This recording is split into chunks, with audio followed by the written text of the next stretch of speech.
Rule number 2, video number 2.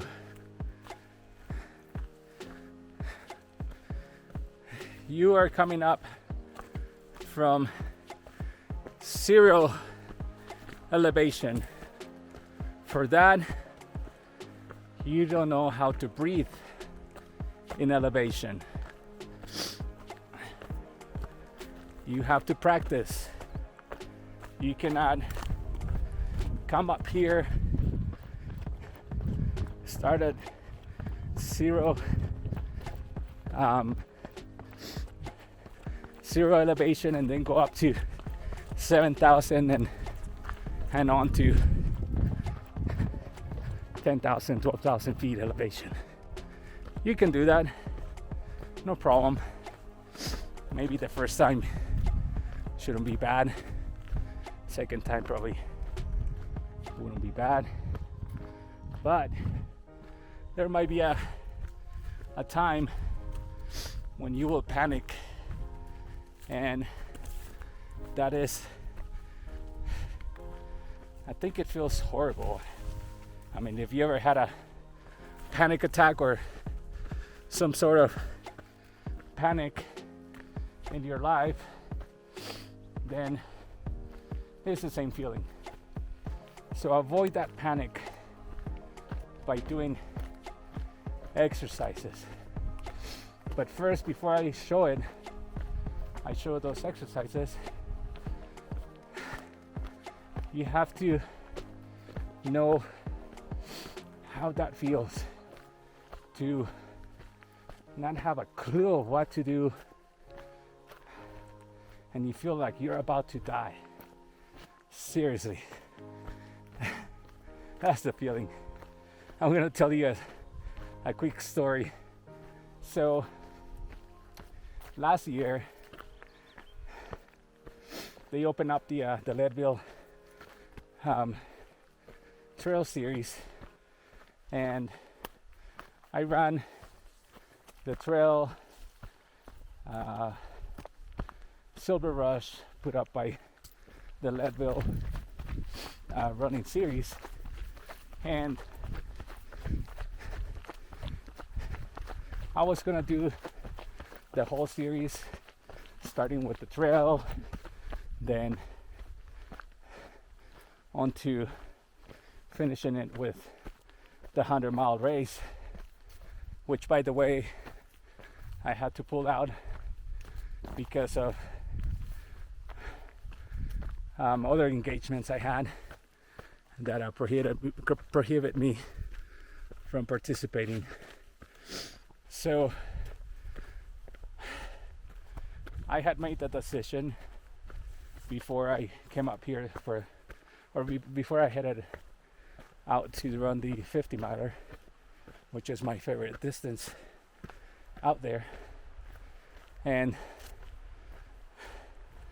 that was going to be my first time driving that far and driving to Colorado.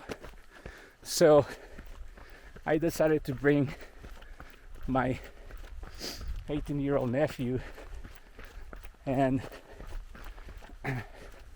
so, you know, he's a slim kid. He used to roller skate, but then he became totally static when the pandemic hit. And nonetheless, I brought him here, and he was a cocky teenager telling me, no, I feel good, I won't feel the elevation. I'm like, okay, be mindful, we're coming from zero elevation and up to 10,000 feet of elevation gain within hours of departing the Dallas area. He's like, no, no problem. We made it up to Leadville. We walked up to get my packet for the race that was going to happen the next day. And what I always do whenever I go up to Leadville is I do a small but needed training run.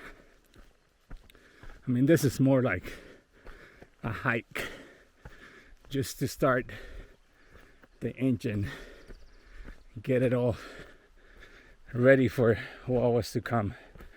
So we went to my favorite spot, which is a lake up there, and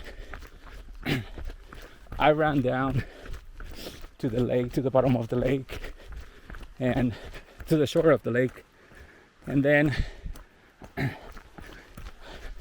my nephew did the same. I was like, wow, I was impressed because I was running down pretty hard. And so anyways, it was time to go up the hill and up to the car. And I ran up to the top of the lake, and so did my nephew. Okay, hold on, I don't know where to go from here. Okay, I see it. So my nephew also ran up to the car. When he got to the car, he was bent over and he's like, I can't breathe. He was head down on panic mode. And remember what I said? Panic mode? Yeah. So he was panicking because he felt like he was gonna pass out. I was panicking because I had not told him. Actually, I did tell him how to breathe.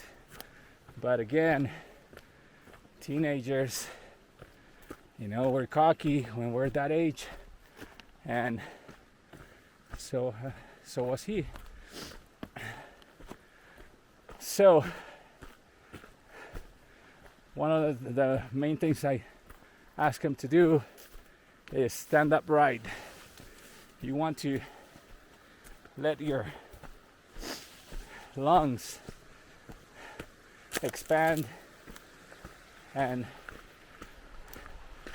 open so you can get as much wind as possible. So I stood him upright,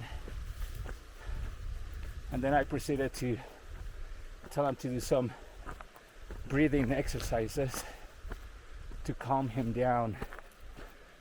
So I told him, okay, now that you're upright, do these exercises. All right, I'm gonna cut here, then I show you the exercises.